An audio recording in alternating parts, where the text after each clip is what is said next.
Bonjour à tous, j'espère que vous allez bien. Aujourd'hui, je voulais vous parler de ce que nous faisons ou non qui a un impact direct sur notre anxiété. Mais tout d'abord, prenons le temps de faire la différence entre le stress, l'anxiété et l'angoisse. Le stress est naturel. Il nous permet de nous adapter à de nouvelles situations, à faire face aux changements. Il est un peu notre premier protecteur. Il permet à notre esprit et à notre corps d'être sur le qui-vive, d'être en alerte face à un potentiel danger imminent. Lorsqu'ils ont pris connaissance que nous étions en sécurité, le stress redescend naturellement. Le ressenti du stress est sain. Lorsque nous le ressentons en nous, nous sentons que c'est quelque chose de naturel et quelque chose de bénéfique. Pour ma part, je différencie l'anxiété du stress de par son ressenti, qui est un petit peu plus intense et désagréable. Tout comme le stress, l'anxiété est là pour nous mettre en garde face à un danger potentiel. Mais son ressenti est un petit peu plus désagréable. On ressent comme une gêne. L'angoisse, c'est la sensation ultime. À la différence du stress et de l'anxiété, elle s'accompagne très souvent de facteurs physiques, comme la tête qui tourne, mal au plexus solaire, les jambes qui tremblent, la sensation de dépersonnalisation. L'angoisse, elle, devient de plus en plus récurrente. Elle va s'installer dans votre vie progressivement jusqu'à ne plus jamais vous lâcher. Elle peut s'accompagner aussi de très fortes sensations psychologiques, comme le mal-être, la dépression ou encore la sensation de ne plus rien contrôler. Et voilà comment je différencie les 3 niveaux de stress. Mais ce que j'ai pu apprendre dans mon parcours personnel, c'est que ces 3 degrés de stress sont très utiles dans nos vies.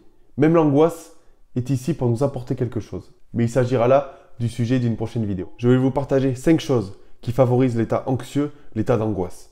Je ne parlerai ici pas du stress, car comme vous l'avez compris, le stress est très utile à l'homme. Le manque de sommeil. Et oui, c'est logique, vous le savez, le manque de sommeil favorise l'état anxieux. Des tests scientifiques ont démontré que la zone qui aide à la gestion du stress, la gestion des émotions, je vous la mettrai ici, était déconnectée lors d'une mauvaise nuit de sommeil. On l'a tous ressenti, le manque de sommeil joue sur notre humeur, joue sur nos émotions.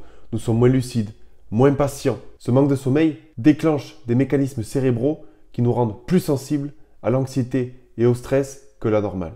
Cela représente aussi un risque plus grand pour les personnes qui sont déjà de nature anxieuse, car ces personnes-là auront tout naturellement plus de mal à trouver le sommeil et donc seront encore plus anxieuses le lendemain. Et ici va s'installer un cercle vicieux. D'après mes recherches, il n'y a pas de réglementation précise quant à la quantité de sommeil qui nous est nécessaire. Certaines personnes auront besoin de seulement 6 heures de sommeil, quand d'autres auront besoin de 8 ou 9 heures de sommeil. Je pense que le plus important étant de se connaître soi-même et de se lever et de se coucher à des heures régulières. Notre entourage a un énorme impact sur notre bien-être et comment nous nous sentons.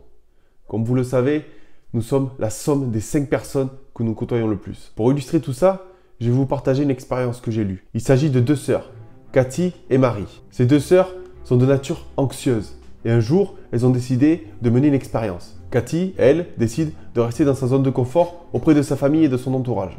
Mais sa famille, son entourage, sont des personnes très pessimistes, toujours à voir le mauvais côté des choses. De son côté, Marie, malgré sa peur, décide de quitter sa zone de confort et de se rendre chez une amie à elle.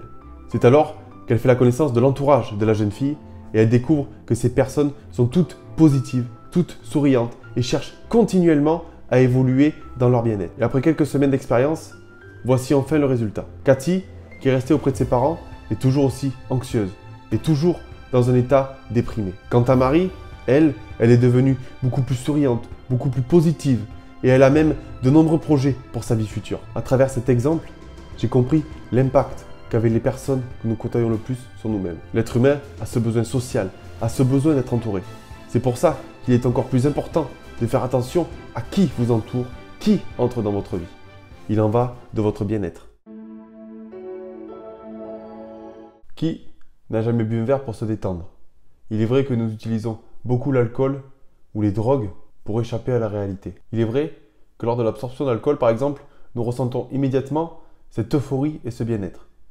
Tout ceci est possible grâce à la libération de la dopamine, l'hormone de bonheur.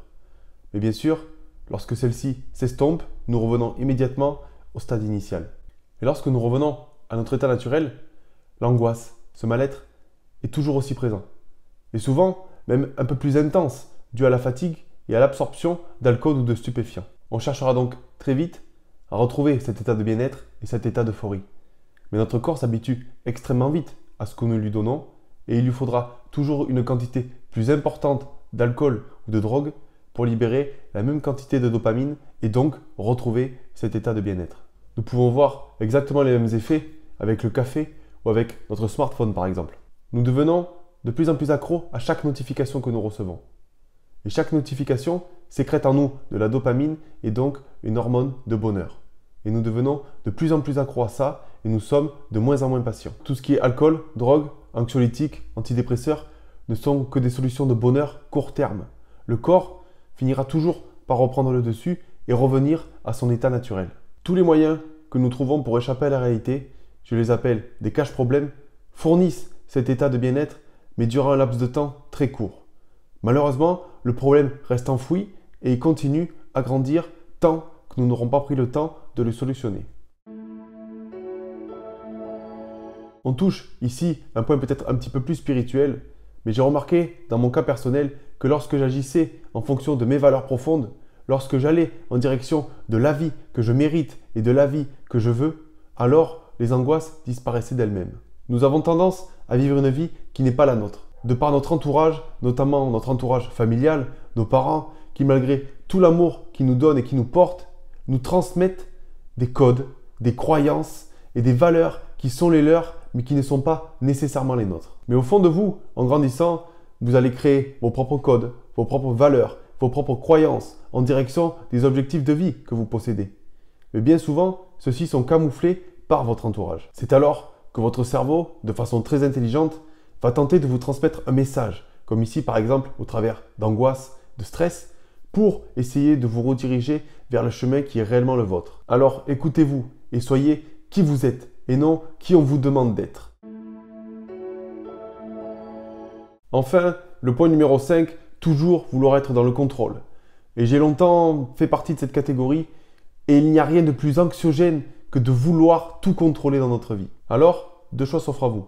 Petit 1, vous pouvez continuer à toujours essayer de tout contrôler dans votre vie en sachant que c'est un combat perdu d'avance et votre vie n'en sera que plus anxiogène. Ou bien, vous acceptez qu'il y a dans l'univers quelque chose de plus grand que vous et que les événements ne sont pas tous sous votre contrôle. Dès lors, vous apprendrez à lâcher prise et à focaliser votre énergie là où vous avez vraiment du contrôle. Rendez à Dieu, l'univers, peu importe comment vous l'appelez, la responsabilité des événements que vous ne pouvez contrôler.